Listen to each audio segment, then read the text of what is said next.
నేను అడుగుతా ఉన్నా, రాష్ట్ర వ్యాప్తంగా ప్రతి 50 కిలోమీటర్లకు ఒక పోర్టు, ఆ పోర్ట్లతో పాటు ఫిష్ ల్యాండింగ్ సెంటర్లు, ఫిషింగ్ హార్బర్లు, ఇవన్నీ కూడా ప్రతి 50 కిలోమీటర్లకు ఒకటి తీసుకొచ్చి ఎకానమీని మత్స్యకారులకు మేలు జరిగించే విధంగా ఎకానమీని బిల్డ్ చేసే కార్యక్రమానికి శ్రీకారం చుట్టాం.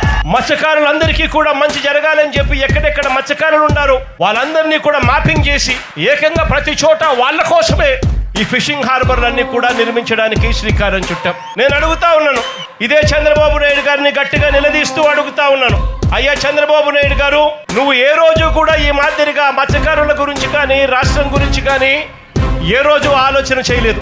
ఈ మాదిరిగా పోర్టులు కట్టాలని కానీ, ఈ మాదిరిగా మత్స్యకారులకు మేలు చేస్తూ ఫిషింగ్ హార్బర్లు కట్టాలని కానీ, ఫిష్ ల్యాండింగ్ సెంటర్లు కట్టాలని చెప్పి కానీ ఏ రోజు నువ్వు ఆలోచన చేయలేదు. చివరకు నువ్వు ఎలాగూ చేయలేకపోతివి, కనీసం జగన్ చేసిన పని జువెలదిన్నలో ఇక్కడే కనిపిస్తా ఉంది.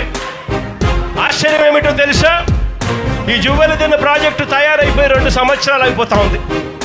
ఈ 2 సంవత్సరాలలో నేను మార్చి 12వ తారీఖున 2024లో జాతికి అంకితం చేస్తే ప్రధానమంత్రి మోడీ గారు ఇదే ప్రాజెక్టును మళ్ళీ ఆగస్టు 2024లోనే జాతికి అంకితం చేశారు.